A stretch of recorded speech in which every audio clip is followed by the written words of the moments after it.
자, 고린도전서 13장 4절에서 7절까지 우리 함께 같이 보겠습니다. 4절에서 7절. 자, 찾으셨으면 우리 함께 같이 봅니다. 4절 시작.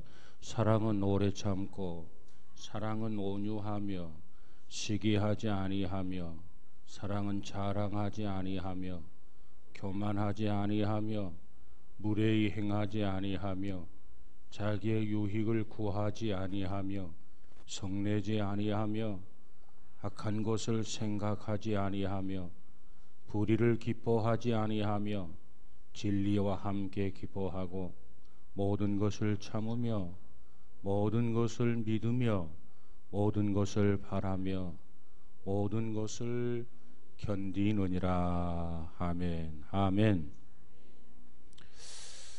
자, 우리가 이 고린도전서 13장에 대해서 이 사랑이라고 하는 말을 굉장히 많이 들어왔지만 정작 그 사랑이 뭔지 우리가 개념조차 파악하지 못하고 있을 때가 많습니다. 그래서 사도 바울은 이 고린도 교인들에게 이 사랑의 그 성격을 15가지로 설명하고 있어요. 사랑의 성격 15가지. 그 중에 첫째로 보니까 4절에 보면 사랑은 오래 참고, 오래 참는 게 사랑이다. 어린아이를 기르는 엄마의 그 사랑을 보면은 사랑이 어떠한 것인가 알 수 있으리라고 생각이 됩니다. 그래서 오래 참고, 여기서 중요한 것은 아주 참는 게 아니에요. 영원히 참는 게 아니에요. 한동안 때가 될 때까지 참는 거죠. 이게 사랑이다. 또 사랑은 온유하다. 온유하다. 마치 이 온유라고 하는 것은 친절이라고 하는 말로도 번역이 가능합니다만 온유는 길들여진 모습이다. 이렇게 말씀을 드릴 수 있어요. 항상 우리가 사도 바울이 자기를 처소 복종시킨다. 온유하기 위해서 힘쓴 거예요. 자기를 스스로 통제하고 자기를 지배하고 컨트롤이 가능한 그러한 성품, 이것이 온유라고 하는 성품입니다. 그래서 망아지를 잡아다가 길들인 그런 말, 그저 길들여지지 아니한 망아지를 잡아다가 길을 들이게 되면 그저 주인의 말을 잘 듣게 되죠. 그것을 통제가 가능한 사람, 가능한 성품을 온유다 이렇게 이야기합니다. 또 사랑은 투기하지 않는다. 이 사랑, 부모에게 있어서 자녀가 잘 되는 거 결코 투기할 수가 없죠. 자식이 잘 되는 것을 투기하는 사람은 없습니다. 이게 진짜 사랑이에요. 근데 친구가 잘 되는 거, 이웃이 잘 되는 거, 은연중에 시기하고 질투하고 투기한단 말이죠. 이게 참 안타까워요. 또 사랑은 자랑하지 않는 거, 자기 자랑을 늘어놓는 게 아닙니다. 사랑은 교만하지 않는 거. 그 다음 몇 번째죠? 6번째로 사랑은 뭐 하지 않는 거? 무례히 행하지 않는 거. 무례히 행하지 않는 거. 우리 사람들에게는 이 안에 대부분의 많은 사람들이 이기심이 이 안에 가득해요. 자기 중심적인 이기심이 이 안에 가득한데 이 이기심을 극복하지 아니하고는 결코 사랑을 실천할 수가 없어요. 사랑을 실천하려면 우리 안에 이기심을 정복해야만이 사랑 실천이 가능합니다. 그래서 사랑은 무례히 행하지 않는다. 그 다음에 7번째가 뭐죠? 자기 유익을 구하지 않는다. 지난 시간에 이런 말씀을 드려서요. 불란서 혁명 후에 자 이제 병사와 이제 병사들이 지나가게 되는데 굶주린 어머니와 세 아이가 있었습니다. 그래서 상사가 이 불란서 혁명에 있어서 이 상사가 길을 걸어가다가 굶주린 어머니와 세 자녀를 보면서 빵 하나를 던져줘요. 누구에게? 어머니에게. 근데 어머니가 그 빵을 가지고는 그 빵을 몇 개로 나누었더라? 3조각으로 나누는 거예요.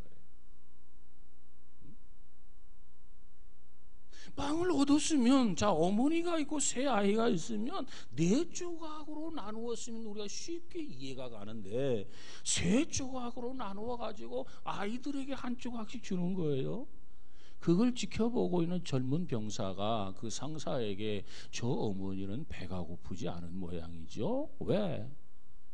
배고프면 빵을 4조각을 내서 자기 한 조각, 아이 세대에게 3조각, 그래서 4조각을 서로 골고루 나누어 먹을 터인데 그 어머니가 4조각을 내는 게 아니라 3조각을 내더란 말이에요. 그러니까 젊은 병사가 저 어머니는 배가 고프지 않은 모양이지요.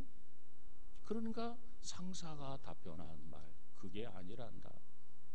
어머니이기에 그렇단다. 어머니의 사랑이기 때문에. 자기도 배고프지만은 그러나 자기보다도 자기 아이들을 먼저 생각한 거예요. 자기는 못 먹어도 아이들에게 조금이라도 더 주고 싶은 마음, 이게 사랑이에요. 어머니이기 때문에 그렇단다. 이 상사가 젊은 병사에게 가르쳐 주었다고 하는 이야기. 그렇습니다. 사랑은 자기 유익을 구하지 않아요. 사랑은 있는 것 가지고 주려고 하는 게 아니라 없는 것 가운데서도 주려고 하는 것이 사랑이에요.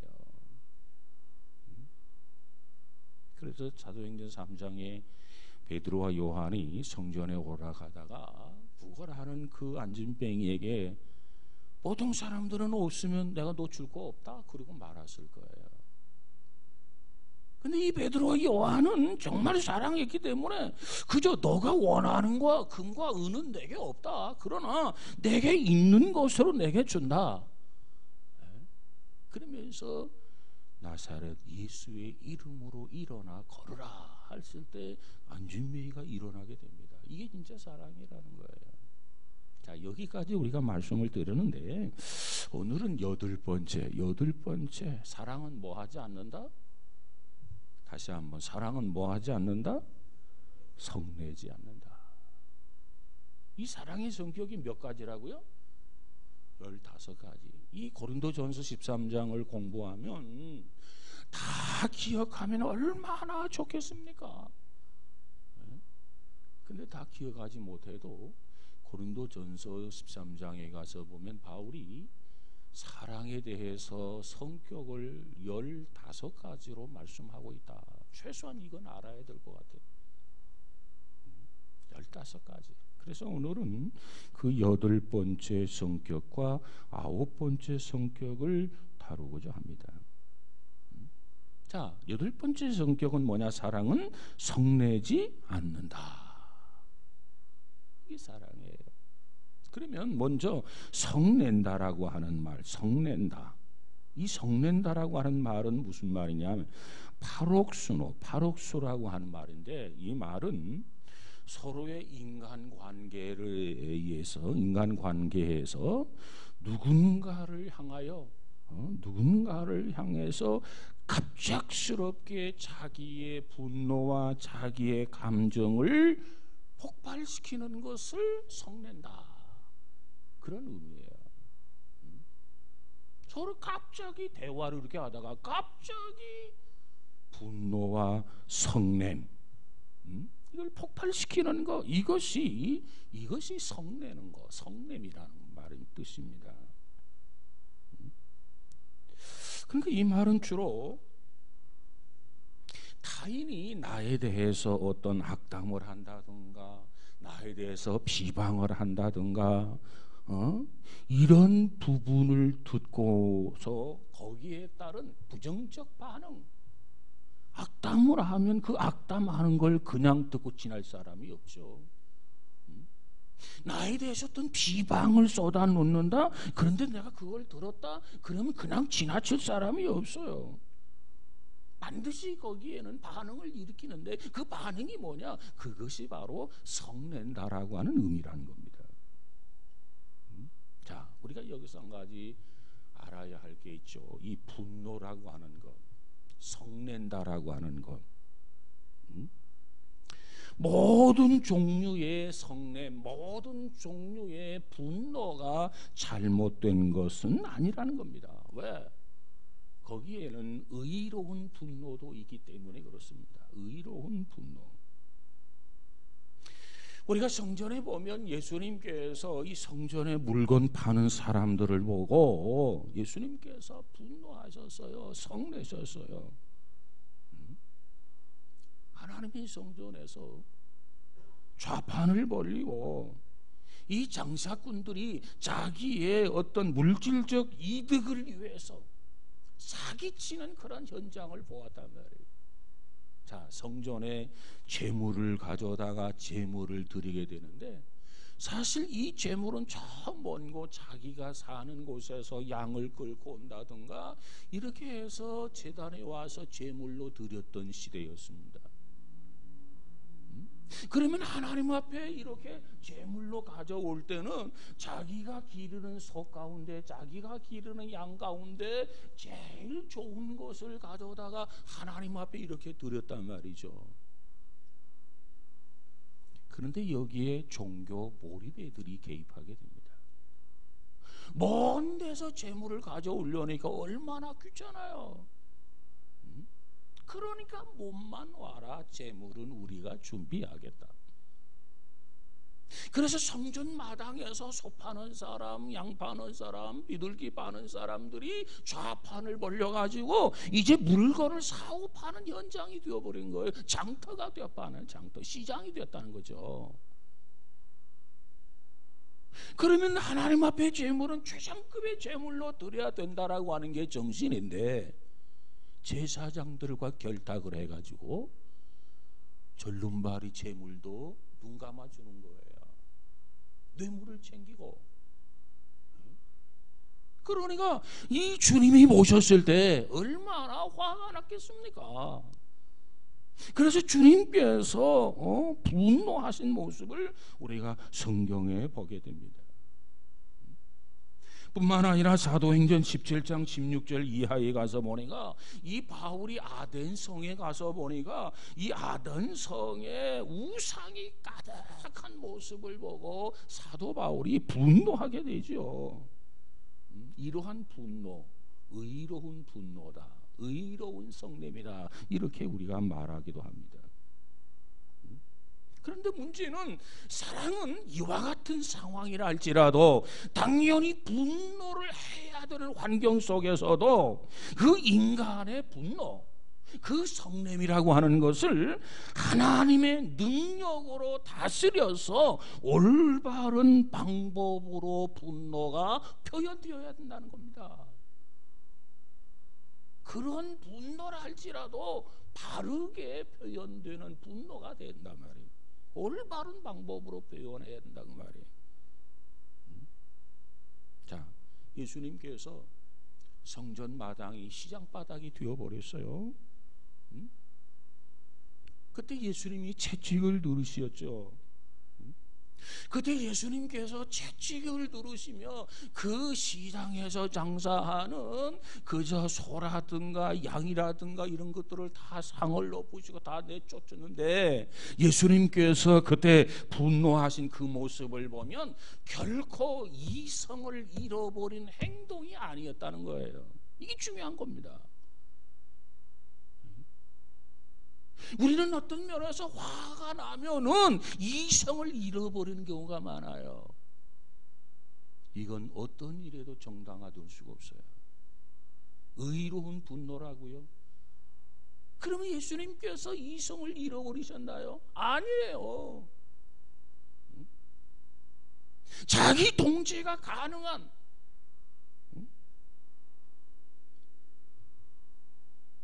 그러한 분노가 필요하다는 거죠.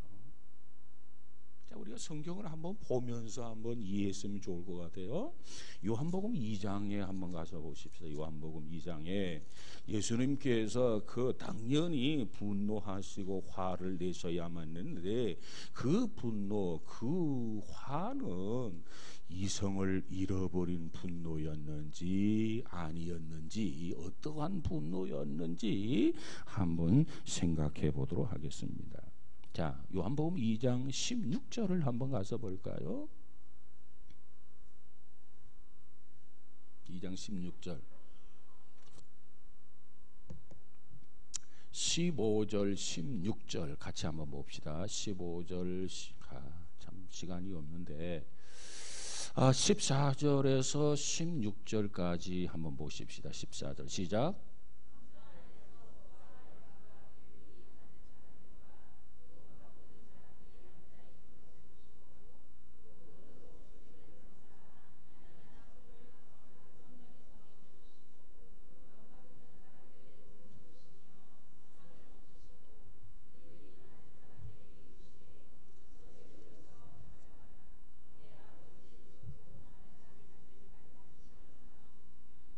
아멘.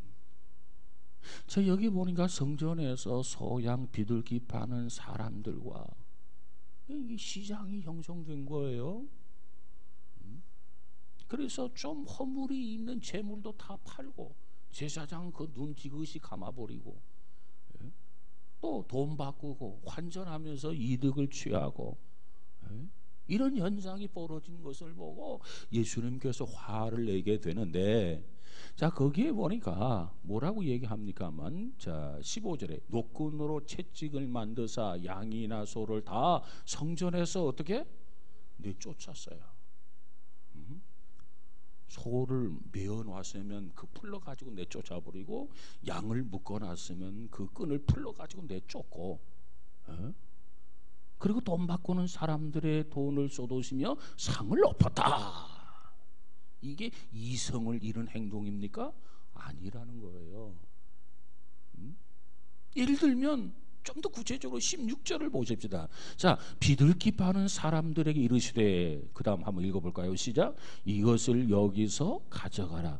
내 아버지 집으로 장사하는 집을 만들지 말라 하시니. 그래서 자, 노끈을 가지고 소는 성전 밖으로 쫓아내고 양은 쫓아냈는데 비둘기 파는 사람들에게는 뭐라고 했어요? 읽어봤잖아. 16절. 비둘기 파는 사람들에게 이 비둘기를 가져가라고 그랬어요. 뭐가 달라요? 응? 여러분, 양이나 소는 성전으로 쫓아내서 성전 밖으로 쫓아내서도 양이나 소는 주인이 찾아갈 수 있어요. 그런데 비둘기는 예를 들어서 날아가 버렸어요. 그러면 어떻게 될까? 주인이 찾기가 어려워요. 그러니까 예수님께서 비둘기를 다 날아가도록 해야 될 텐데, 날아가도록 하는 게 아니라 비둘기 파는 사람들에게 이 비둘기 상자를 가지고 빨리 나가라, 빨리 나가라. 이게 이성을 잃은 행동입니까? 이성을 잃은 분노입니까? 아니라는 거예요.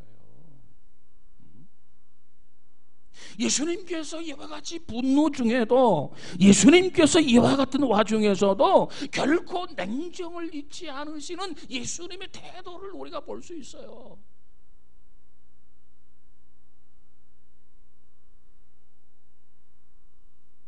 그러면서도 예수님은 사람들에게 손대지 않았어요.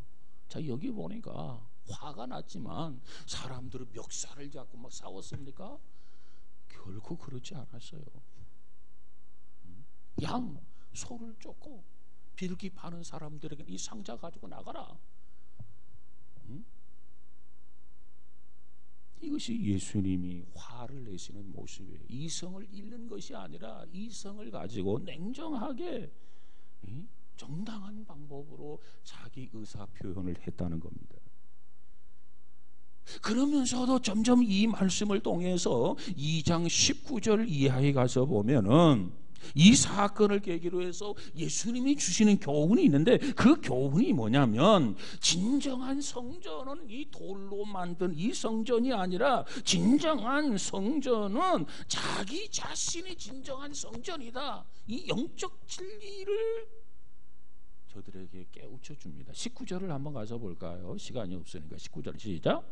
예수께서 대답하여 이르시되 너희가 이 성전을 헐라 내가 사흘 동안에 일으키리라.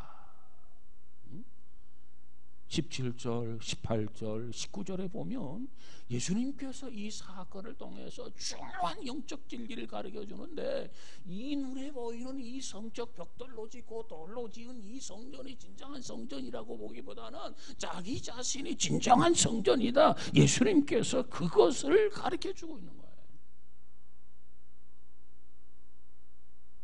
의로운 분노라는 게 이거예요. 의로운 분노라고 포장해서 이성을 잃고 하는 게 아니고, 폭력을 행사하는 게 아니고, 이와 같이 냉철하게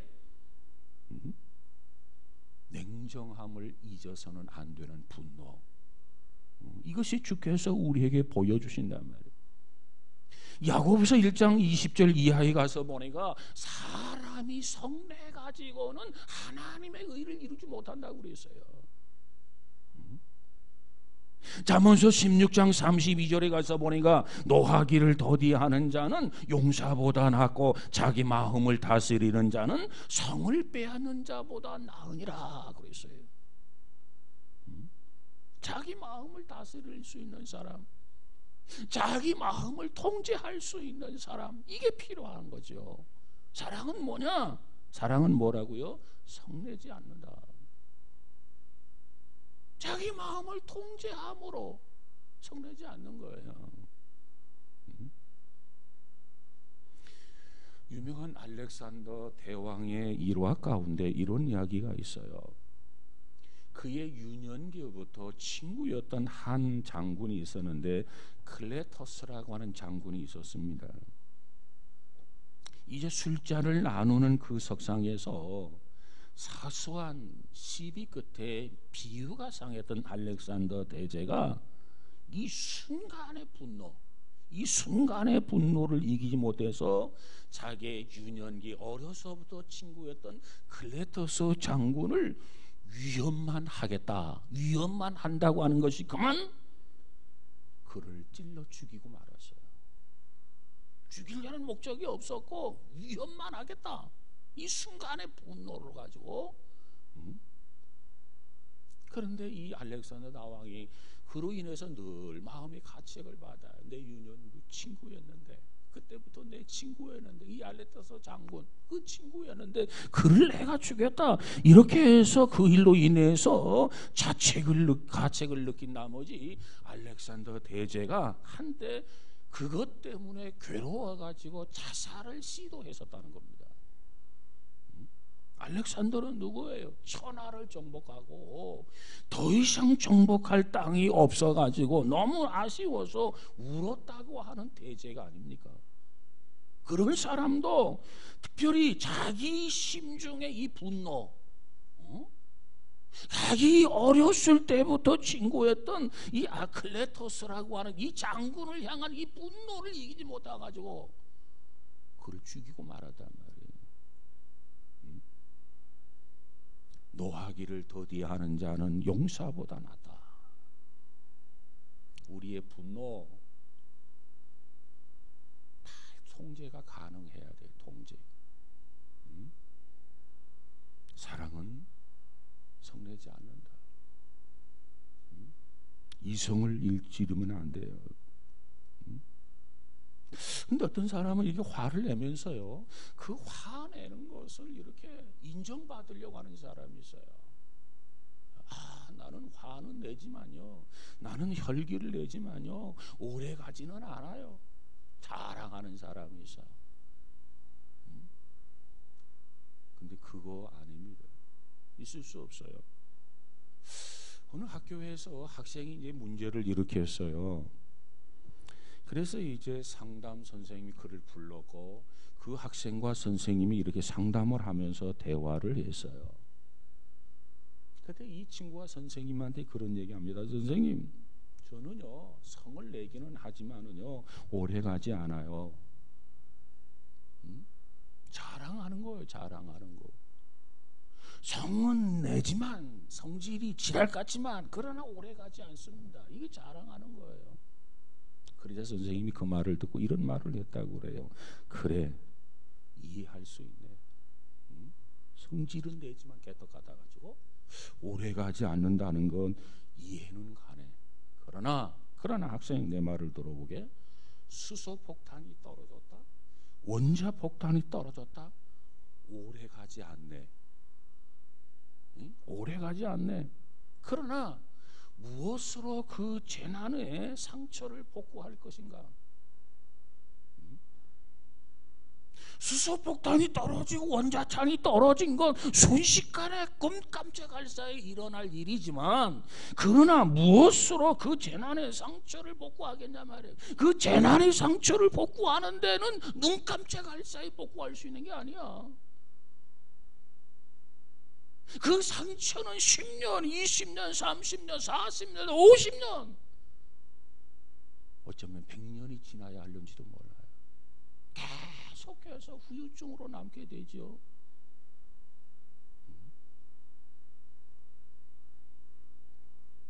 자, 그렇다고 한다면 우리 안에 이 분을 내는 거, 성내는 거, 이 분노의 유혹, 이 성냄의 유혹을 어떻게 우리가 극복할 수 있는가? 그걸 좀 통제하고 그걸 극복해야 되는데 어떻게 해야 극복할 수 있는가?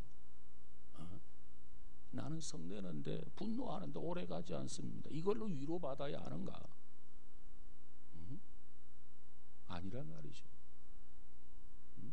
그럼 우리 안에 일어나는 이와 같은 것을 어떻게 통제해야 되고 어떻게 우리가 극복해야 하는가? 윌리엄 바클레이는 그런 말을 했어요.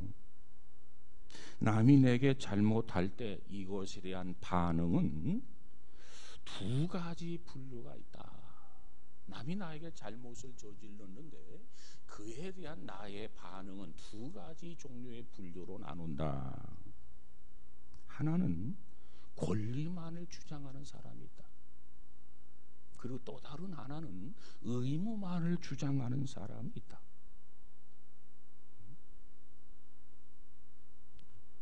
다른 사람이 나에게 엄청난 잘못을 했어요. 그럴 때 우리의 반응은 두 가지 종류인데, 하나는 그 가운데서 권리만 주장하는 사람, 저 사람이 그렇게 했으니까 나도 그렇게 한다, 이 권리를 주장하는 사람. 그 다음 또 하나의 반응은 의무를 주장하는 사람. 두 가지 반응이 나온다는 겁니다. 그럼 이 두 가지 반응이 나오는데, 그러면 어떻게 해야 우리가 그 유혹을 밀칠 수 있느냐, 극복할 수 있느냐? 윌리엄 바클리는 그런 얘기예요. 상대가 내가 잘못을 범했을 때 저 사람이 나에게 그렇게 했다. 그래서 그 상황 속에서 권리에만 집착하는 사람은 결코 분노를 다스릴 수가 없다. 통제가 불가능하다는 겁니다. 저 사람이 했으니까 나도 그렇게 하겠다. 이는 이로, 칼은 칼로 말이죠.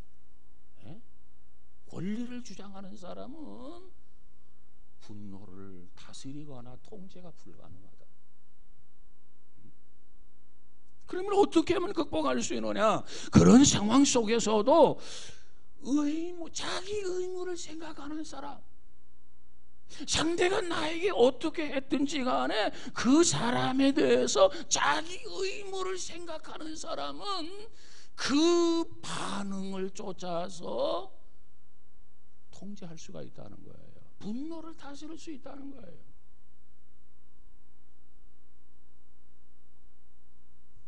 여러분 보세요. 내가 억울한 일을 당했어요.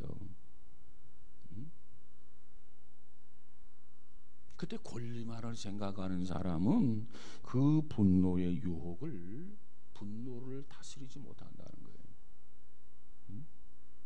근데 내가 억울한 일을 당했어요. 그럼에도 불구하고 의무를 기억하는 사람은 내 안에 분노를 누구로 수 있고 통제할 수 있고 다스릴 수 있다는 겁니다. 특별히 우리가 잊지 말아야 할 의무 중에 하나는 뭐예요? 중요한 의무는 사랑의 의무예요. 성경은 우리 믿음의 사람들에게 누가 누구를 미워할 수 있는 권리를 준 적이 없어요. 성경은 우리에게 뭘 요구하느냐? 사랑의 의무를 우리에게 부여합니다. 내 형제를 내 몸처럼 사랑하라. 이게 의무예요, 의무. 성경이 주시는, 하나님이 주시는 의무란 말이에요. 이 사랑의 의무를 기억하는 사람, 이 사랑의 의무를 준행하고자 하는 사람은 오히려 억울한 일을 당하고 오히려 내가 피해를 보았을 때 그 상황 속에서 사랑의 의무를 생각하는 사람은 사랑을 실천할 수 있는, 사랑의 의무를 수행할 수 있는 또 다른 기회일 뿐이라는 거예요. 그래서 분노를 잠재우고, 그래서 우리 안에 이런 분노를 통제하고 우리 안에 분노를 다스릴 수 있다는 겁니다.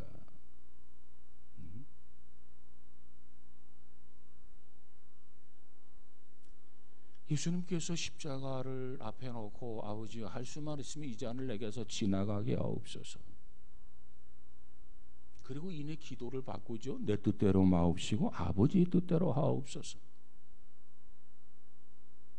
저들이 예수님이 죄가 없는 걸 알면서도 십자가에 탄단 말이죠.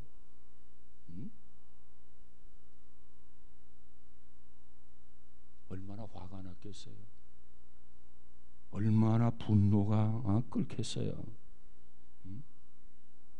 그러나 그것을 통제하고 그것을 다스리고 승리할 수 있었던 것은 곧 예수님께서 의무감의 진념 때문이었다는 겁니다. 내가 이 세상에 왜 왔는가? 구원하기 위해서 왔다는 거죠. 내가 왜 십자가에 죽어야만 하느냐? 저들을 구원하기 위해서다. 하나님이 왜 나를 이 땅에 보내셨느냐? 저들을 사랑하셔서 그렇다.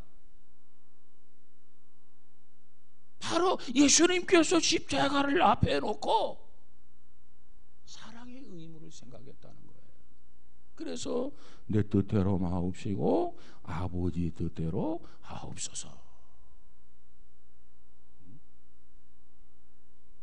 여러분, 오늘 우리가 이 사랑이라고 하는 건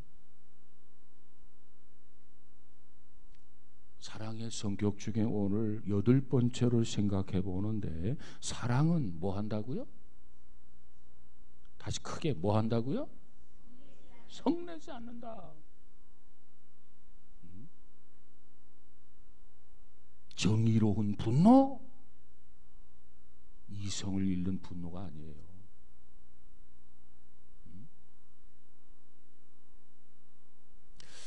아무쪼록 우리가 정말 8번째 성격, 사랑은 성내지 않는다. 진정한 사랑을 실천하면서 주님을 본받는 우리 모두가 되어지기를 주의 이름으로 축복합니다. 어떤 피해를 보고 상처를 입었어도 우리는 권리에 집중하는 사람이 아니라 의무를 생각하는 사람. 그 가운데서도 그럼에도 불구하고 내가 어떻게 해야 할 것인가? 되는 되로 갚아주고 말은 말로 갚아줘야 되나? 성경은 우리에게 의무를 가르쳐 줍니다. 의무. 사랑해라. 아무쪼록 성내지 않는 우리 모두가 되어지기를 주의 이름으로 축복합니다. 그 다음 9번째 성격 한번 보십시다. 사랑은 뭘 어떻게 한다? 악한 것을 생각지 않는다. 생각이란 말이 나오죠. 악한 것을 생각지 않는다. 이 생각이라고 하는 말은 로기조마이라는 말인데, 이게 무슨 얘기하냐면 계산을 하고 그 계산된 내용을 보관한다, 그런 뜻입니다. 계산을 하고 그 내용을 보관한다. 자, 이것이 생각한다 그런 뜻인데, 여기 보니까 악한 것을 생각지 않는다. 그래서 악한 것. 그러니까 내게 입혔던 피해, 상처 그런 것들을 기록을 해가지고 보관하여 두면서 읽고 또 읽고 또 읽고 그거 생각하고 생각한다라고 하는 의미예요. 와신상담이란 말이 여러분 있죠. 사랑은 악한 것을 생각지 않습니다. 이게 사랑이에요. 많은 사람들이 그것을 계산된 결과를 가지고 적어놓고 또 보고 생각하고 되뇌이고 두고 봐라 그렇게 살아가는데, 진정한 사랑은 악한 것을 생각지 않는단 말이에요. 하와이에 가면은 폴리네시안이라고 하는 사람들이 있어요. 폴리네시안. 이 사람들은 전투적이고 이 전투적인 그런 섬 사람들이죠. 이것이 하나의 역사적으로 전통적으로 잘 알려진 폴리네시안의 섬 사람들. 그들에게는 어떤 습관이 있느냐면 이런 습관이 있다고 그래요. 개인적으로나 가정적으로나 다른 사람에게 내가 피해를 입었어요. 그러면 피해를 입은 사실을 빨간 붉은 천에, 이 헝겊에 그 사실을 기록을 합니다. 내가 누구에게 이런 피해를 입었고 어떤 이웃에게 이런 피해를 입었고, 그래서 붉은 이 헝겊에다가 그 사실을 기록하고 자기가 사는 그 오두막집 추녀 밑에다가 그 빨간 천을 이렇게 달아놓는다는 겁니다.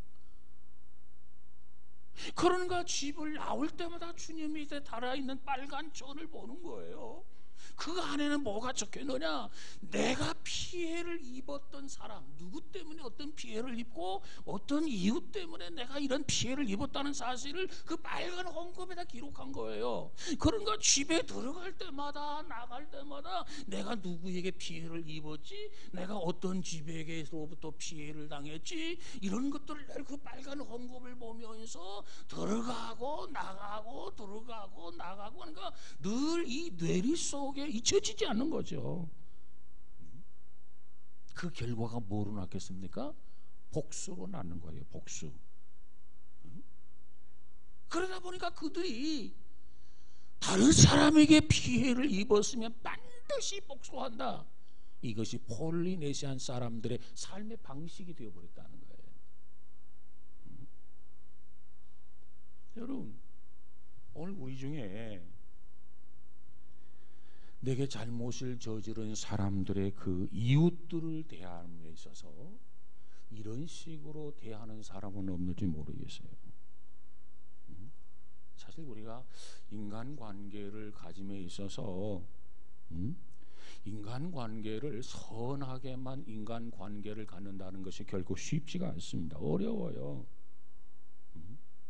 그러나 그렇지만 적어도 우리는 신앙인들이라면 우리의 생각이 원망의 늪 속에서 벗어나와야 되겠고, 복수의 늪 속에 빠져 들어가서는 안 된단 말이에요. 벗어나와야지. 왜? 우리가 신앙인이란 말이에요. 그리스도인이란 말이에요. 그래야지 자꾸 원망의 늪 속에 빠져들어가고 복수의 늪 속에 빠져들어가고 그렇다고 한다면 우리가 신앙인 나온 게 뭐가 있느냐 말이에요.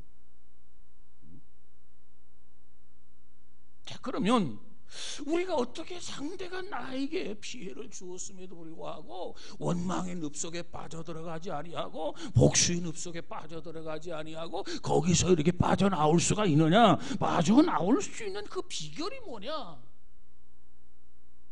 그게 중요해요. 여러분, 그 늪에서 빠져나올 수 있는 가장 좋은 방법, 가장 좋은 비결은 나에게 악을 행한 이유, 나에게 악을 행한 그 어떤 대상이 있는데 그 대상에 대해서 좋은 점을 찾는 거예요. 내 스스로. 그리고 그 좋은 점을 찾고 내 스스로 자꾸 그 사람을 의지적으로 찾고 좋은 점을 칭찬하는 거예요. 그 방법을 통해서 내 안에 부정적인 생각을 좋은 점을 찾고 이렇게 한마디 한마디 칭찬하면서 내 마음속에 새겨져 있는 이 부정적 생각을 지우는 거예요. 그래야 원망의 늪 속에서 우리가 빠져나올 수 있고 복수의 늪 속에서 우리가 빠져나오는 그저 신앙인다운 신앙인이 될 수 있다라고 하는 겁니다. 조지 크레인이라고 하는 사람이 있는데 이 조지 크레인이라고 하는 사람이 이런 말을 했어요. 우리가 가장 미워하는 적에게도 칭찬이 가능하다 그랬어요. 이게 무슨 얘기입니까? 우리가 가장 미워하는 그 적에게도 칭찬은 가능하다. 이게 무슨 얘기냐면 어느 누구에게도 그 사람에게 단점이 있지만 단점만 존재한다는 게 아니에요. 그 사람에게도 반드시 장점이 있다는 거예요. 장점이 없는 사람이 없다는 거예요. 그러면 자꾸 그 사람의 장점을 보고 자꾸 칭찬할 수 있어야 된다는 겁니다. 그게 필요해요. 우리는 이와 같은 점을 예수님을 통해서 배워야 합니다. 빌립이라고 하는 사람이 예수님을 만나서 야 이분이 그리스도구나 너무너무 좋아가지고 막 뛰어가게 되는데 누구를 향해서 뛰어가냐면 나다나엘을 찾아갑니다. 그리고 야 우리의 메시아가 오셨다. 그때 뭐라고 그래요? 이 나다나엘이 야 나사렛에서 무슨 선한 것이 날 수 있느냐? 조롱하고 비웃고 빈정대고 있단 말이에요. 그런데 이처럼 빈정대는 이 독설의 사람 나다나엘에게 예수님께서 어떻게 하셨습니까? 예수님께서 요한복음 1장 46절 41절에 가서 보니까 이 사람은 참 이스라엘 사람이로다. 그 속에 간사함이 없더라 이렇게 말씀을 해요. 예수님을 향해서 빈정대고 예수님을 향해서 독소를 쏟아부었는데 예수님은 이 나다나엘에게 야 이 사람이야말로 참 이스라엘 사람이고 그 속에 간사함이 없구나 이런 얘기한단 말이에요. 주님은 적극적으로 나다나엘에게 장점을 찾아서 칭찬합니다. 이 사람 참 이스라엘 사람이다. 여러분 참 이스라엘 사람이다. 이 말을 듣고 기분 나쁠 사람이 어디 있겠어요? 야, 이 사람은 신앙인 가운데서도 진국이다 진국. 여러분 그 말도 기분 나쁠 사람 있어요? 더더군다나 그 마음에 간사함이 없다. 여러분 얼마나 기분 좋은 이야기입니까? 그러니까 이 나다나엘에게 단점이 있었지만 예수님께서는 그 단점을 들춰내고 칭찬 하는 게 아니라 장점을 들춰내서 예수님은 나다나엘을 칭찬한 거예요. 이것이 미움을 극복하는 비결입니다. 미국의 아브라함 링컨이라고 하는 대통령이 있죠. 그가 남긴 말 중에 유명한 말이 하나가 있는데 뭐냐면 적을 파괴하는 최고의 방법, 적을 파괴하는 최고의 방법은 적을 친구로 만드는 것이다 그랬어요. 그를 미워하면서 어떻게 친구로 만들 수 있습니까? 그를 원수시하면서 어떻게 친구를 만들 수 있느냐 그 말이에요. 그에게 나쁜 점이 있고 그에게 단점이 있었지만 그의 장점을 생각하면서 다가가서 그를 친구로 만드는 것이 적을 파괴하는 최고의 방법이다.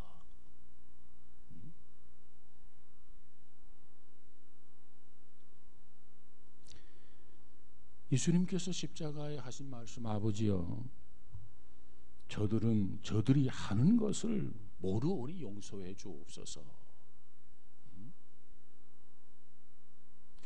주님이 이렇게 마지막 십자가에서 운동을 하셨고 이와 같은 주님에게서 참 그런 삶을 배웠던 한 집사님이 계세요. 그 집사님이 누구냐면 스데반 집사님이에요. 이 스데반 집사님의 최후의 목소리를 한번 여러분 들어보세요. 자기를 향해서 돌팔매를 던지고 말이죠. 옛날 시골에서 보면 약간 정신이 오락가락한 사람이 있어요. 그런 사람들 뭐라고 하냐면 미친 사람이라고 그러죠. 미친 사람. 그래가지고 마을을 돌아다니는데 이 사람은 막 옷을 헌 옷이 있는 대로 다 막 걸치고 매고 해가지고 몸이 항상 이러고 다녀요. 그렇잖아요. 그러면 딱 볼 때 누가 보더라도 저 사람 정신 온전하지 못한 사람이다, 미친 사람이라 다 알잖아요. 그러면 동네 아이들이 다 쫓아가면서 그냥 막 그러면 그분이 샥 돌면 아이들이 또 쫙 도망가고 말이죠. 그런 일들이 많았는데 아마 그런 상황을 연상하면 될 것 같아. 스데반을 향해서 돌 판매질을 합니다. 그래서 그 돌을 맞아가지고 얼마나 많이 맞았던지 뭐 유혈의 피가 낭자해요. 피가 줄줄줄줄 흘러요. 그리고 마지막 죽어가면서 이 스데반이 뭐라고 기도를 합니까? 그의 피 묻은 기도의 소리, 주여 이 죄를 저들에게 돌리지 마옵소서. 주님에게서 스데반이 배운 거예요. 돌에 맞아가지고, 여러분 미친 사람은 미쳤으니까 그렇다고 하지만 스데반이 미친 사람입니까? 아니에요. 멀쩡한 사람이에요. 그런데 그 돌에 맞아가지고 피가 낭자하면서 숨을 거둬가는 지상에서의 최후의 기도 소리, 주여 이 죄를 저들에게 돌리지 마옵소서. 원수를 갚아도 충분한데 원수 갚는 것은 고사하고 저들을 용서해달라고 기도합니다. 어떻게 하면 저들에 대해서 용서의 심정을 우리가 소유할 수 있을까요? 어떻게 저들을 미워하지 아니하고 용서하는 마음을 우리가 가질 수 있느냐 말이에요. 우리는 그때마다 주님께서 나를 어떻게 용서하셨는가를 생각해 보아야 합니다. 주님이 나를 어떻게 용서하셨는가? 우리가 계속해서 죄를 범하고 있음에도 불구하고, 우리가 계속해서 악을 생각하고 있음에도 불구하고, 그래도 주님은 십자가에 달리셔서 우리의 죄 문제를 해결해 주셨단 말이에요.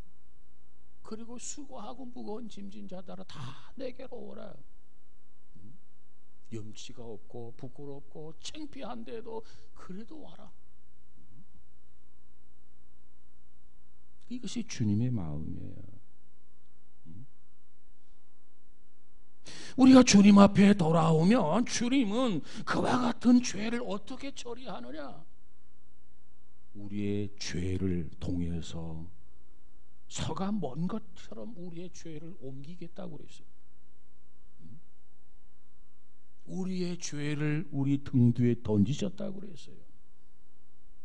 우리로 하여금 죄를 생각지도 못하고 죄를 보지도 못하고 죄를 바라보지도 못하도록 저 깊은 바다에 우리의 죄를 돌을 매달아 가지고 그렇게 처리해 주겠다고 그랬어요. 더 이상 지난 날의 죄 연연하지 말라는 거죠. 완벽하게 우리의 재판 문서를 이렇게 처리하고, 이제는 너는 무죄하다, 이제는 내가 용서했다, 용서를 선언하시는 주님의 모습을 우리가 성경을 통해서 볼 수 있어야 합니다. 빽빽한 구름이 사라짐같이 우리의 죄를 도말하셨던 주님, 다시는 우리의 죄를 기억도 안 하시겠다고 선언하신 주님, 아니 어떻게 이것이 가능한가? 내가 죽을 죄를 범했는데 다시는 우리의 그와 같은 죄를 기억조차도 안 하겠다는 거예요. 어떻게 이게 가능하겠는가? 무엇이 이처럼 가능하게 만들었죠? 사랑이. 여덟 번째 사랑이 뭐라고요? 아홉 번째 사랑이 뭐라고요? 악한 것을 생각하지 않는다. 이게 사랑이에요. 그렇기 때문에 주님 앞에 돌아오기만 하면 우리의 모든 것을 하나님이 기억조차도 하지 않겠다는 거예요. 왜? 우리를 사랑하기 때문에. 그렇습니다. 사랑은 악한 것을 생각지 않습니다. 우리가 이웃의 허물을 덮어줘야 할 이유, 형제의 허물을 덮어줘야 할 이유, 그분을 사랑하기 때문에 그래요. 사랑. 여러분, 오늘 이 시간 사랑은 악한 것을 오랫동안 두고 생각하고 읽고 이게 사랑 아니에요. 원한의 기록부를 찢어서 없애는 거예요. 이게 사랑이에요. 여러분, 주님의 기도를 한번 보면 너희는 서로 용서하기를 하나님이 그리스도 안에서 너희를 용서하심과 같이 하라. 이것이 주님이 주시는 말씀이에요. 너희는 서로 용서하기를. 인색하지 말라는 거죠. 용서하는 게 후하라는 거예요. 왜? 하나님이 우리를 용서하는데 후했던 것처럼 우리는 하나님 앞에 후한 용서를 받았는데 형제에 대한 용서에 인색할 때가 많아요. 내가 너희를 용서한 것처럼 너희도 서로 용서해라. 이 주님의 말씀을 따라서 정말 우리가 정말 용서할 수 있을 때 주기도문에서 가장 심오했던 부분, 그 부분의 기도가 가능하게 됩니다. 우리가 우리에게 어떻게? 어떻게? 죄 지은 자를 사하여 준 것 같이. 그 다음 어떻게? 우리 죄를 사하여 주옵소서. 이 주기도문 가운데 정말 심오한 이 기도가 진정으로 가능하게 된다는 거예요. 형제를 사랑함으로 용서하고 난 다음, 용서하지 못한다면 이 기도가 진정성이 있는 기도가 되겠습니까? 이 주기도문이. 아무쪼록 오늘 이 사랑의 성격 8번째와 9번째 15가지 성격 중에 8번째와 9번째를 생각해 보았어요. 8번째 뭐라고 해요? 사랑은 성내지 않는다. 이게 사랑이에요. 9번째 사랑은 뭐라고요? 악한 것을 생각하지 않는다. 여러분이 사랑하기 때문에 여러분이 자녀들의 그 어려서 실수하고 허물 이 모든 것을 다 기억조차 안 하잖아요. 이게 사랑이에요. 근데 사랑이 없는 사람은 그걸 다 기억하면서 두고 봐라, 내가 되갚아주마, 이자까지 져서 갚아주마. 이거 사랑 아니에요. 우리는 권리를 주장하기보다는 의무를 주장하는 신앙이, 저와 여러분 우리 모두가 되셔서 이 시대 사랑을 실천하는 사랑의 실천자들이 되어지기를 주의 이름으로 축복합니다. 기독교의 도가 뭐냐? 사랑의 도예요. 사랑의 도. 우리가 사랑을 입었고 사랑을 전하는 거예요. 그런데 우리가 이 내용을 실천하지 못한다면 우리 신앙은 아직도 부족한 거죠. 유아적인 신자지요. 아무쪼록 사랑을 알고 사랑을 실천할 수 있는 믿음의 성도, 성숙한 그리스도인들이 다 되어지기를 주님의 이름으로 축복합니다. 사랑은 성내지 않습니다. 사랑은 악한 것을 생각지 않습니다. 다 잊어버리세요. 사랑이라고 하는 보따리로 싸버리세요. 덮어버리세요. 그리고 사랑만, 우리가 주께서 우리를 용서하신 것처럼 우리도 서로 용서하면서 실천할 수 있는 우리 모두가 되어지기를 주의 이름으로 축복합니다. 기도합시다. 거룩하신 주님, 감사합니다.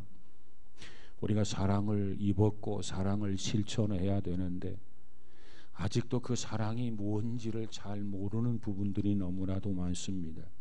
성령이여 우리로 하여금 일깨워 주시고 깨닫게 해 주셔서 무엇보다도 그리스도를 본받아서 작은 그리스도인으로서 살아가는 우리 모두가 되어지게 하옵소서.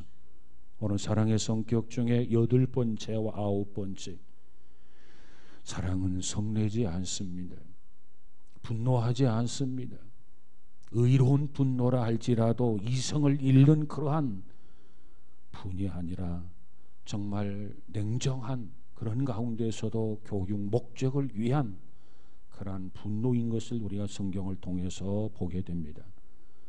뿐만 아니라 진정한 사랑은 악한 것을 다 잊어버리고 망각하고 다시는 기억지 않는 것, 이것이 진정한 사랑이라고 했는데, 그러기에 우리가 주님 앞에 서서 아바 아버지라고 하면서 이처럼 떳떳할 수 있는 것처럼 우리도 형제들의 우리들도 자매들의 그와 같은 허물, 죄, 이 모든 것을 다 용서하고 기억지 않는 그러한 성도들이 다 되어지게 하옵소서. 그리하여 이 시대의 사랑의 사도들이 되어지도록 주께서 붙잡으시고 인도하여 주옵소서. 예수님 이름으로 기도하옵나이다. 아멘.